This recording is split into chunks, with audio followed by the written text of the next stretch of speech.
Hello students, मैं प्रवीण कुमार आप सबका एक बार फिर से आपके अपने यूट्यूब चैनल में स्वागत करते हैं। तो अभी हम क्लास 10 के लिए एग्ज़ाम्स के दृष्टिकोण से क्वेश्चंस को देख रहे हैं, जो किस टाइप के क्वेश्चंस आने वाले हैं। तो उसी श्रृंखला में एक और कड़ी जोड़ने जा रहे हैं, जिसका नाम है हिंदी व्याकरण। तो व्याकरण से संबंधित एक भाग जो है हमने पहले अपलोड कर दिए हैं चैनल पे। अब ये इसका दूसरा भाग है, जिसमें कुछ क्वेश्चंस बच गए थे, तो उसको आज हम पूरा करते हैं। ठीक है। तो इसमें व्याकरण से ही संबंधित सारे क्वेश्चंस होंगे। तो आप लोग कॉपी पेन लेके अच्छे से इसको बनाइए। इसमें आंसर्स साथ साथ देते जाएंगे, तो पहले आप लोग खुद बनाइए, उसके बाद आंसर्स आ जाएंगे कुछ सेकंड्स के बाद। तो चलिए स्टार्ट करते हैं। पहला क्वेश्चन है, श्री गणेश का विपरीतार्थक शब्द क्या है? श्री गणेश करना का विपरीतार्थक शब्द पूछ रहा है यहाँ पे। तो श्री गणेश का विपरीतार्थक शब्द हो जाएगा आपका इतिश्री करना। क्या करना? इतिश्री। इतिश्री मतलब श्री गणेश मतलब होता है शुरू करना, आरंभ करना। इतिश्री मतलब होता है खत्म करना। ठीक है। अगला क्वेश्चन है, कृतघ्न का विपरीतार्थक शब्द है। तो कृतघ्न का विपरीतार्थक इनमें से कौन सा है? तो इसका आंसर हो जाएगा आपका कृतज्ञ। एकदम जल्दी से इसको कंप्लीट कीजिए, ज़्यादा टाइम मत बर्बाद कीजिए, ज़्यादा टाइम मत लगाइए। आप लोगों ने अच्छी तैयारियां की है, तो इसमें 100 क्वेश्चंस होंगे व्याकरण से, तो 100 में 100 आने की संभावना प्रबल है। ठीक है। तीसरा क्वेश्चन है, न मुझे किसी से राग है न किसी से क्या है? इस खाली स्थान में कौन सा चीज़ इसमें से भराएगा? विराग, सुराज, द्वेष, हर्ष। तो इनमें से द्वेष। न मुझे किसी से राग है न किसी से द्वेष। ठीक है। आज जो सुलभ है कल खाली स्थान हो जाएगा। क्या हो जाएगा? जो आज सुलभ है वो कल क्या हो जाएगा? दुर्लभ हो जाएगा। ठीक है। अगला क्वेश्चन है, सज्जनों की मित्रता खाली स्थान से नहीं हो सकती। किससे नहीं हो सकती है? सज्जन व्यक्ति की मित्रता इनमें से किससे नहीं हो सकती है? दुर्जनों से, कपटी से, संतों से, साधुओं से। तो इसका आंसर होगा दुर्जनों से। ठीक। गरल और खाली स्थान की मित्रता कैसी? इसमें कौन सा हो जाएगा शब्द? तो ये हो जाएगा आपका अमृत। अमृत का विलोम है। अमृत का विलोम मतलब उल्टा पूछ रहा है, तो अमृत का विलोम क्या होता है? गरल। गरल मतलब जहर होता है। ठीक है। हर्ष का विलोम शब्द है। हर्ष का उल्टा पूछ रहा है, इसका पर्यायवाची नहीं पूछ रहा है, उल्टा पूछ रहा है, तो इसलिए इस पर ध्यान दीजिएगा। हर्ष का विलोम बोल रहा है, तो विषाद। गुरु का विलोम क्या है? गुरु का लघु। अगला क्वेश्चन है, पुरस्कार का विलोम शब्द होगा। पुरस्कार का तिरस्कार। ठीक है। अग्नि का विलोम बताएं। तो अग्नि का इनमें से कौन सा उल्टा हो जाएगा? तो ये जल हो जाएगा। इनाम का विलोम शब्द बतावे। तो इनाम का उल्टा बोल रहा है, तो जुर्माना। ठीक। सामिस का विलोम शब्द का चयन करें। तो सामिस का निरामिस। अगला क्वेश्चन है, सभ्य का विलोम है। तो सभ्य का हो जाएगा असभ्य। अगला अल्प का विलोम शब्द है। तो अल्प मतलब थोड़ा होता है, तो इसका ज़्यादा, अति मतलब बहुत। अगला है, दुख और खाली स्थान जीवन के दो पहलू है।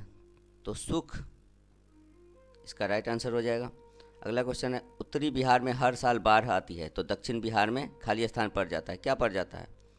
सूखा। सार्वजनिक का विपरीतार्थक शब्द क्या है? सार्वजनिक का, तो ये हो जाएगा व्यक्तिगत। विषाद का विलोम शब्द का चयन करें। तो विषाद का हर्ष। अमावस्या का विपरीतार्थक शब्द क्या है? पूर्णिमा। उपकार का विपरीतार्थक शब्द है उपकार का अपकार। प्रतिकूल का विलोम होगा। तो प्रतिकूल का अनुकूल। निंदा का विलोम है। निंदा का हो जाएगा आपको स्तुति। उत्कर्ष का विलोम शब्द होगा अपकर्ष। खाली स्थान की शक्ति हिंसा से अधिक है। किसकी शक्ति हिंसा से अधिक है? अहिंसा की। जिसका जन्म हुआ है उसका खाली स्थान भी निश्चित है, तो मरण या मृत्यु। ठीक है। हमें इहलोक की चिंता के साथ साथ खाली स्थान की भी चिंता करनी चाहिए, परलोक की। मधुर का विलोम है कटु, उदय का विलोम है अस्त, अल्प का विलोम शब्द है अनल्प, अल्प, इसमें इसका राइट आंसर हो जाएगा ज़्यादा। अल्प का मतलब थोड़ा होता है, इसका ज़्यादा हो जाएगा ज़्यादा। इसका ए ऑप्शन सही होगा। चलिए इसे ए ऑप्शन करते हैं हम। ये ए ऑप्शन जो है ये हो जाएगा इसका, ये गलत है। ठीक है,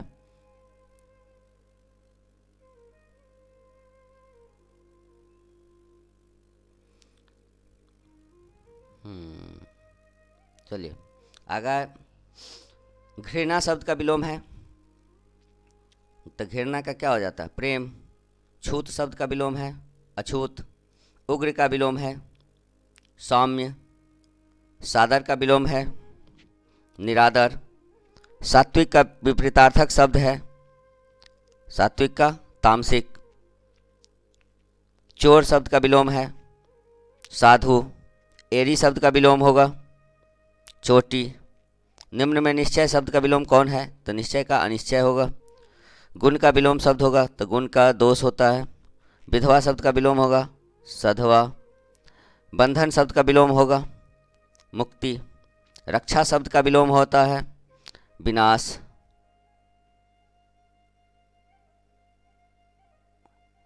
9-2-11 होना का मुहावरा का अर्थ किस अर्थ में प्रयुक्त होता है तो भाग जाना। डंके की चोट पर कहना मुहावरे का अर्थ बताए तो डंके की चोट पर कहना तो सबके सामने घोषित करना। अपना सिक्का जमाना मुहावरे का अर्थ बताए, किसी को तो ध्वंस दिखाना, लोगों को आकर्षित करना, अपना प्रभुत्व स्थापित करना। तो इसका राइट आंसर डी हो जाएगा। नाक का बाल होना मुहावरे का सही अर्थ क्या है बहुत प्यारा होना। आगे है ऊँट के मुंह में जीरा का अर्थ क्या है बहुत थोड़ा। आंखें खुलना मुहावरे का सही अर्थ है आंखें खुलना का सावधान होना, ध्यान देना, साफ साफ दिखाई देना। नींद खुलना तो सावधान होना। जैसी करनी वैसी, ये तो कहावत है सबको पता है भरनी। ठीक है, जहाँ चाह वहाँ राह। घर का भेदी क्या ढाए लंका ढाए। आँखों का तारा का सही अर्थ है बहुत सुंदर होना, बहुत प्यारा। हाथ का मैल मुहावरा का सही अर्थ है तो हाथ का मैल तुच्छ समझना। चापलूसी करना किस मुहावरे का अर्थ है तो चापलूसी करना तलवा चाटना का। कमर टूटना मुहावरा का सही अर्थ है बेसहारा होना। काला अक्षर भैंस बराबर लोकोक्ति का सही अर्थ है पूर्णतः निरक्षर। चले न आबे अंगनवा टेढ़ लोकोक्ति का सही अर्थ क्या है अपनी गलती दूसरों पर इल्जाम। जहाँ चाह वहाँ राह लोकोक्ति का क्या अर्थ है तो इच्छा के अनुरूप रास्ता मिलता है। लोहा मानना मुहावरे का अर्थ है श्रेष्ठता स्वीकारना। कान भरना मुहावरा का अर्थ है चुगली करना। हाथ साफ करना मुहावरे का सही अर्थ क्या है चोरी करना। अक्ल पर पत्थर पड़ना मुहावरे का सही अर्थ क्या है बुद्धि भ्रष्ट होना। आग में घी डालना का अर्थ है क्रोध भड़काना। ठीक है, कलेजा मुंह को आना का अर्थ है बहुत दुखी होना। मुट्ठी गर्म करना का अर्थ है रिश्वत देना। अपना उल्लू सीधा करना का मुहावरा का अर्थ है अपना काम निकालना। फूक फूक कर पैर रखना का अर्थ है सोच विचार कर काम करना। घर की मुर्गी दाल बराबर कहावत का अर्थ है अपने आदमी को कम महत्व देना। अधजल गगरी छलकत जाए एक प्रसिद्ध क्या है ये तो ये एक प्रसिद्ध कहावत है। होनहार बीरवान के होत चिकने पात एक प्रसिद्ध क्या है तो ये एक लोकोक्ति है। अपनी प्रशंसा आप करना के लिए एक सही मुहावरा है अपने मुंह मियाँ मिट्ठू बनना। डींग हाँकना के लिए सही मुहावरा है गाल बजाना। लोहे के चने चबाना मुहावरा का अर्थ बताए कठिन परिश्रम करना। कलम तोड़ना मुहावरे का अर्थ बताए अच्छा लिखना। मुंह की खाना मुहावरे का अर्थ बताए पराजित होना। रोटियां तोड़ना मुहावरे का अर्थ है बिना मेहनत किए खाना। टेढ़ी खीर मुहावरे का अर्थ बताए दुष्कर कार्य। पेट काटना का अर्थ है खर्च में कटौती करना। गुदरी का लाल मुहावरे का अर्थ है गरीब के घर में गुणवान का उत्पन्न होना। दांत काटी रोटी मुहावरे का अर्थ है गहरी दोस्ती। अंधों में काना राजा लोकोक्ति का अर्थ है मूर्खों में कुछ पढ़ा लिखा व्यक्ति। हाथ खाली होना मुहावरे का अर्थ है पास पैसा ना होना। कमर कसना मुहावरे का अर्थ है तैयार होना। भानुमति का पिटारा मुहावरे का क्या अर्थ है अनावश्यक वस्तुओं का भंडार। अकेला दम मुहावरे का क्या अर्थ है अकेला। आगे नाथ न पीछे पगहा लोकोक्ति का क्या अर्थ है किसी तरह की जिम्मेवारी का ना होना। दूध के दांत न टूटना मुहावरे का क्या अर्थ है अनुभवहीन। दो या दो से अधिक पदों के मेल से बने पद को खाली स्थान कहते हैं समास। जिससे समास में विशेषण तथा विशेष्य अथवा उपमान तथा उपमेय का संबंध हो उसे कौन सा समास कहते हैं कर्मधारय। जहाँ दोनों पद प्रधान हो वहाँ खाली स्थान समास होगा तो ये हो जाएगा आपका द्वंद्व।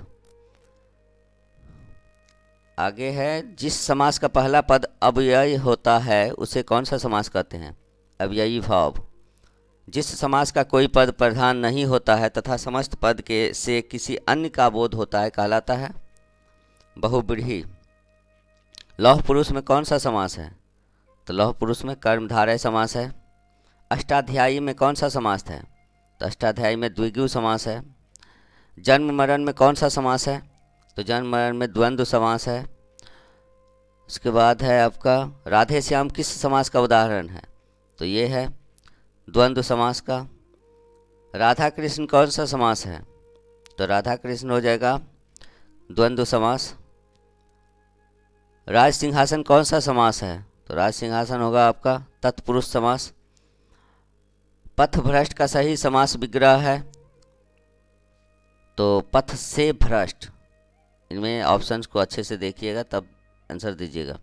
उसके बाद है हिमालय खाली स्थान समास का उदाहरण है। कौन से समास का उदाहरण है हिमालय तो ये है आपका तत्पुरुष। तो ये थे आपके पूरे 100 ऑब्जेक्टिव क्वेश्चंस जो कि हिंदी व्याकरण से थे।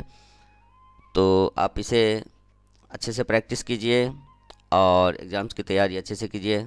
तो चलिए फिर मिलते हैं अगले वीडियो में। तब तक के लिए आप लोग स्वस्थ रहिए मस्त रहिए और पढ़ते रहिए।